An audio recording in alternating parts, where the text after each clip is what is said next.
कि हम एक हिंदू हैं और हमने एक मुस्लिम लड़की से शादी करी। अब यहाँ पर कुछ लोग कहेंगे कि तू भाई जातवाद कर रहा है। नहीं भाई, जातवाद नहीं कर रहा हूँ, बस मैं ये बता रहा हूँ, हाँ आप इंटेलिजेंट हो पर किसी भी चीज की कमिटमेंट मत करना, क्योंकि जितने भी रिश्ते ये सौदे पे होते हैं, पैसे लेके होते हैं। और यहाँ पर मैं अपनी बहनों को भी कुछ समझाना चाहता हूँ कि आपको भी इस चीज को ध्यान में रखना होगा कि जिस भी लड़के से आप शादी कर रहे हो,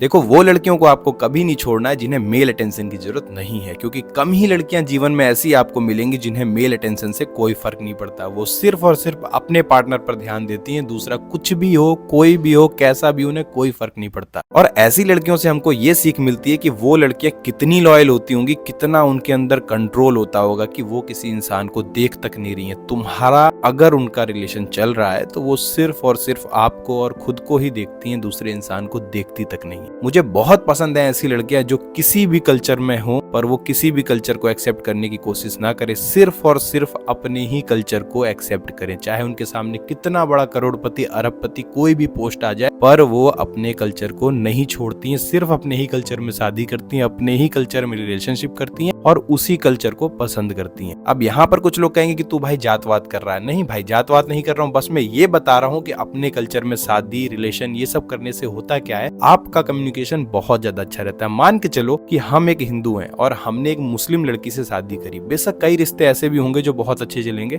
बट कुछ रिश्ते ऐसे होंगे कि वहां पर उनका कल्चर अलग है और मेरा कल्चर अलग है, हम दोनों के कल्चर क्लैश करेंगे और जब भी हमारी दिवाली आएगी वो उस दिवाली को पूरी तरह से एक्सेप्ट नहीं कर पाएगी। बस इसीलिए मेरा मानना है कि जब भी कोई लड़की आपके सामने ऐसी पड़ती है जिसको बहुत ज्यादा कल्चर से फर्क पड़ता है, उस लड़की को कभी भी मत छोड़ना, क्योंकि जब लड़की आपके कल्चर में रहेगी, आपके कल्चर की होगी, तो वो हर चीज को पहले से ही जानती होगी, कोई भी गलतियों की कोई संभावना नहीं होगी और रिश्ते शायद बेशक उस चीज से ज्यादा अच्छे चलें जो आप दूसरे कल्चर की लड़की से शादी कर रहे हो या वहां पर उस चीज को प्रायोरिटी नहीं दे रहे हो। कई जगह ऐसा देखा गया, स्टार्टिंग में प्यार प्यार में उन्होंने दूसरे कल्चर की लड़की से शादी कर ली, अब बाद में उनके घर वाले भी उस लड़की को एक्सेप्ट नहीं कर पा रहे पूरी तरह से और ना ही आप, क्योंकि आपको क्या लगता है, बहुत ज्यादा एक्सपेक्टेशंस होती है कि वो सब सीख लेगी, पर वो नहीं सीख पा रही और आपको उस लड़की से इरिटेशन होने लगी। अब आपने अपना गुस्सा दिखाया और लड़की को ये चीज पसंद नहीं, क्योंकि स्टार्टिंग में आपने ही उस लड़की को प्रपोज किया था और हर तरीके से एक्सेप्ट किया था, और अब वो चीजें नहीं कर पा रही तो आप उसके ऊपर ब्लेम कर रहे हो कि तू ऐसी है, वैसी है, ये वो, और उन रिश्तों में गलतियां होने लगती हैं। और यहाँ पर मैं अपनी बहनों को भी कुछ समझाना चाहता हूँ कि आपको भी इस चीज को ध्यान में रखना होगा कि जिस भी लड़के से आप शादी कर रहे हो उसको आपसे बहुत ज्यादा एक्सपेक्टेशंस तो नहीं है। कुछ शर्तों पर तो शादी नहीं हो रही कि तू ऐसा सीख लेगी, मुझे विश्वास है तेरे ऊपर, तू कर लेगी, तू बहुत इंटेलिजेंट है, ऐसा तो नहीं है। हाँ आप इंटेलिजेंट हो पर किसी भी चीज की कमिटमेंट मत करना, क्योंकि होता क्या है ना, जब आपकी कमिटमेंट पूरी नहीं होगी तो सामने वाले को हर्ट करेगी और वो हर्ट करेगी तो वो आपको सुनाएगा, जब सुनाएगा तो आपको हजम नहीं होगा। इसलिए आप पहले से ही मेक श्योर रहो कि